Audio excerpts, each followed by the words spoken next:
Assalamualaikum warahmatullahi wabarakatuh. Perkenalkan, nama saya Faruk Ferdiana Putra sebagai peserta orientasi P3K tahun 2025.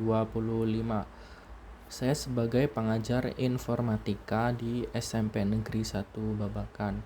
Pada kali ini saya akan mempresentasikan hasil laporan orientasi P3K tahun 2025 tentang rencana aksi 5 tahun ke depan. Di slide kedua ada latar belakang, lalu slide ketiga maksud dan tujuan, keempat nilai dan etika pemerintah Kabupaten Cirebon, kelima nilai dan etika perangkat daerah Renstra perangkat daerah SMP Negeri 1 Babakan. Kemudian slide berikutnya visi SMP Negeri 1 Babakan. Visinya itu terwujudnya sekolah yang unggul dan berprestasi dengan dilandasi iman dan takwa. Ini adalah visi dan misi SMP Negeri 1 Babakan. Slide selanjutnya tugas pokok dan fungsi P3K. Tugas pokok dan fungsi P3K di SMP Negeri 1 Babakan adalah sebagai berikut. 1. Merencanakan pembelajaran bimbingan, melaksanakan pembelajaran bimbingan yang bermutu, menilai dan mengevaluasi hasil pembelajaran bimbingan, serta melaksanakan pembelajaran perbaikan dan pengayaan. Kemudian yang kedua, meningkatkan dan mengembangkan kualifikasi akademik dan kompetensi secara berkelanjutan sejalan dengan perkembangan ilmu pengetahuan, teknologi, dan seni.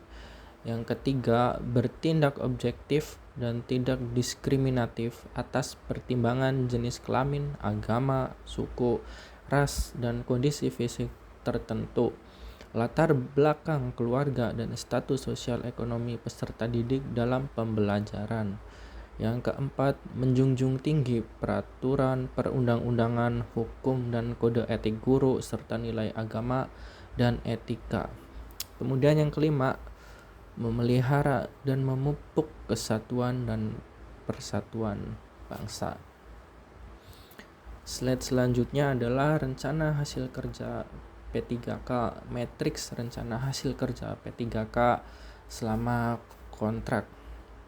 Di sini saya membuat program untuk 5 tahun ke depan, pengembangan informatika, IoT, dan robotik untuk SMP, membangun generasi cerdas digital. Pada kegiatan pertama di tahun pertama, 1. Pengenalan dasar informatika, algoritma, coding, dan etika digital. Yang kedua, pembuatan proyek sederhana dengan pemrograman visual Scratch. Ketiga, literasi digital dan keamanan cyber. Keempat, pengenalan dasar robotik, konsep, komponen, dan cara kerja. Tujuan kinerja, siswa memahami konsep dasar informatika, keamanan digital, dan robotik.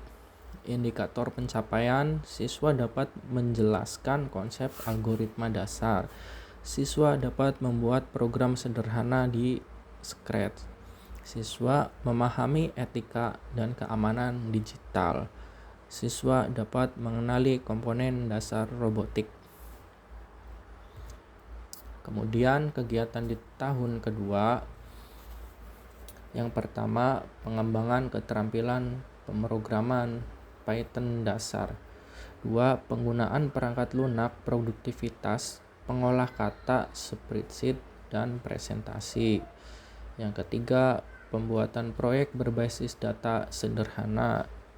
Yang keempat, pengenalan konsep dasar IoT dan perangkatnya.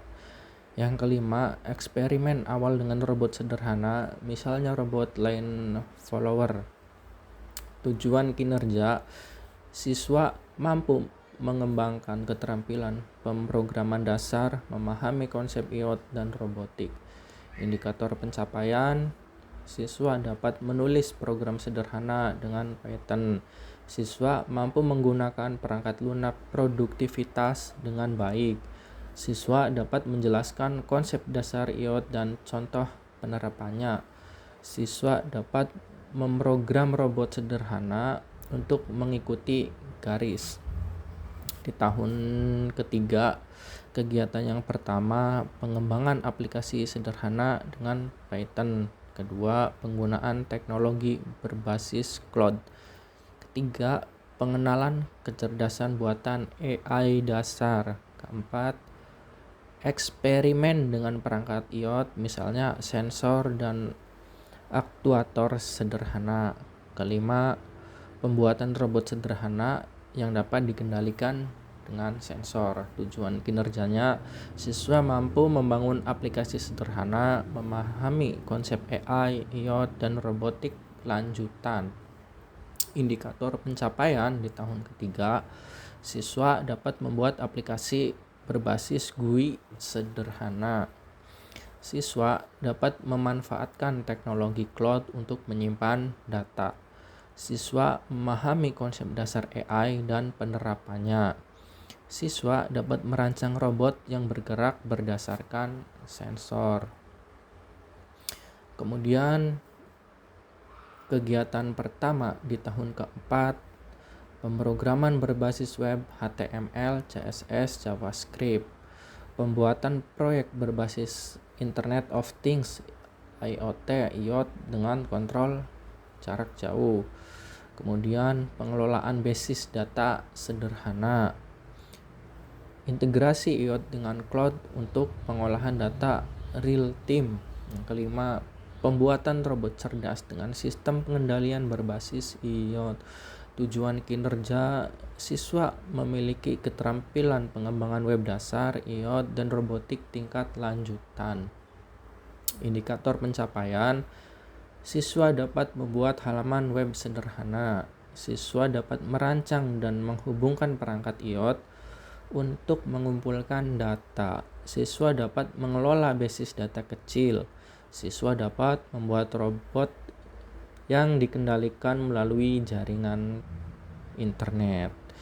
Di tahun kelima, kegiatan pertama itu pengembangan proyek teknologi inovatif. Yang kedua, implementasi pembelajaran machine learning dasar. Yang ketiga, studi kasus dan kolaborasi proyek teknologi. Keempat, pengembangan sistem IoT dengan analisis data menggunakan AI. Yang kelima, membuat robot otonom berbasis AI yang dapat mengambil keputusan sendiri. Tujuan kinerja, siswa mampu menerapkan keterampilan informatika, IoT, dan robotik dalam proyek nyata. Indikator pencapaian, siswa dapat membuat proyek teknologi inovatif berbasis IoT.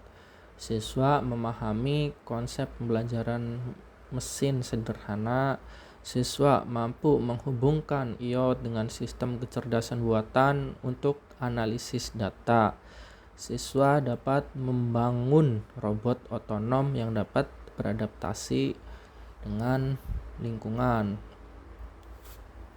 Kemudian di slide terakhir, penutup. Sekian dari saya. Assalamualaikum warahmatullahi wabarakatuh.